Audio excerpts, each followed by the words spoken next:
Mga paps, na-try nyo na ba kumain sa TK sa may Menglight lang? Pagpasok mo pa lang parang nanood ka na ng food trailer. Yung menu, parang yearbook ng mga ulam kompleto ang casting. Kung tinatamad ka magbasa, tingin ka na lang sa picture sa pader. Para kang nasa food exhibit. Parang sasabihin ng mga putahe, piliin mo ko, bida ko. Order na ang buong tropa.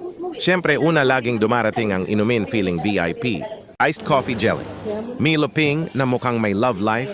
Coke na seryoso ang personality. Habang hinihintay ang main event, eto na. Ang pinakuluang banig.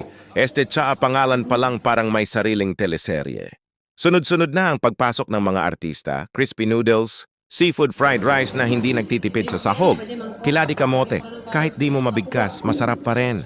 Crispy pisang na crunchy hanggang kabilang barangay.